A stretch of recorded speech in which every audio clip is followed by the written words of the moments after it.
investasi yang baru yang sangat besar.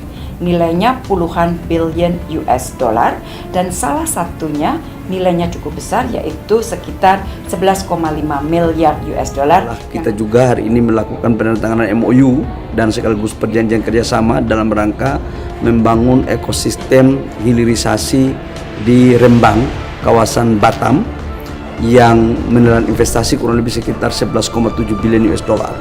Di mana investasi ini adalah untuk membangun pabrik kaca dan solar panel. Ini SCG Glass adalah salah satu perusahaan pemain terbesar di dunia di bidang kaca, dan di Indonesia akan dibangun juga nomor 2 terbesar di dunia setelah dari China.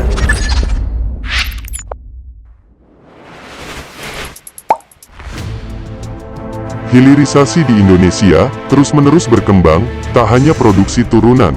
Dari baterai dan mobil listrik, Indonesia mendapatkan investasi yang gede banget di bidang pasir kuarsa yang nantinya akan menjadi kaca dan juga solar panel, dan itu mendukung ekosistem mobil listrik di tanah air dan juga orientasi ekspor. Jadi, Menteri Bahlil mengatakan bahwa Indonesia mendapatkan komitmen investasi yang sangat besar dari perusahaan Tiongkok yang bernama Xingyi Group. Mereka akan melakukan hilirisasi di Indonesia. Perusahaan tersebut akan menanamkan modalnya sekitar 174 triliun rupiah atau 11,5 miliar US dollar di Batam, Indonesia yang berdekatan dengan Singapura dan juga Malaysia. Mereka akan membangun pabrik kaca dan solar panel terbesar di dunia setelah Tiongkok, yang artinya lebih besar daripada pabrik kaca milik Xingyi Group yang berada di Malaysia, dan ini pastinya bikin Malaysia gigit jari melihat perkembangan hebat dari Indonesia. Pabrik kaca di Batam merupakan pengembangan kedua setelah sebelumnya perusahaan melakukan investasi di kawasan Java Integrated Industrial and Port Estate di Gresik sebesar 700 juta USD atau 10 triliun rupiah. Manfaat dari investasi Xingyi Group ini akan menciptakan 35.000 lapangan pekerjaan bagi warga lokal, dan ini membuat tambahan lapangan pekerjaan di Indonesia semakin banyak dan tak perlu repot lagi bekerja di luar negeri, salah satunya di Malaysia. Indonesia akan mendapatkan keuntungan yang gede dari investasi besar ini, salah satunya pajak, dan ini bisa meningkatkan pertumbuhan ekonomi GDP Indonesia. Indonesia, kita tahu saat ini, menjadi primadona bagi investor dalam negeri maupun di luar negeri.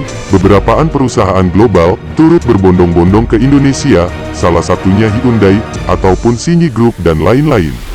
Tak main-main investasinya di Indonesia itu, ratusan triliun sangat besar. Sobat Bergaming Power Indonesia juga terasa kuat dan tidak fokus hanya dengan satu perusahaan saja. Maka dari itu, pemerintah Indonesia tidak ambil pusing jika ada media ataupun oposisi yang mengira Tesla batal ke Indonesia. Toh nyatanya, Menko Luhut akan ke Amerika Serikat bertemu dengan Elon Musk bulan depan atau awal Agustus tahun 2023. Selain itu, juga produsen mobil listrik terbesar di dunia, seperti BYD, turut berminat berinvestasi di tanah air juga. Selain itu, mereka sedang mengalami resesi, akan menjadi hantu yang membayangi ekonomi mereka. Risiko gejolak ekonomi global ini dipicu oleh ketegangan geopolitik yang telah memberikan dampak signifikan di sektor perdagangan hingga investasi. Adapun Indonesia akan terkena dampaknya bila mengambil salah langkah.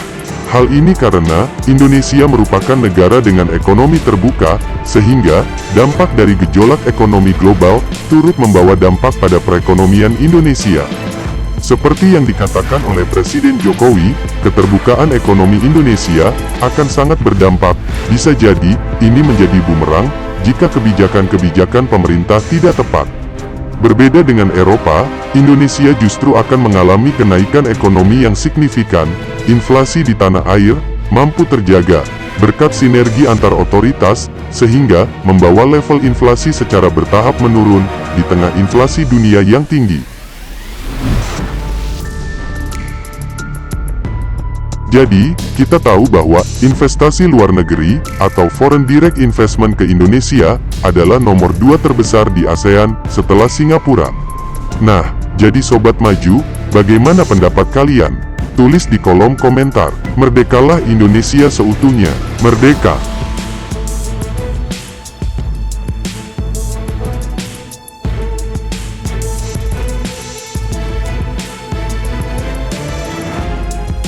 Hurrah!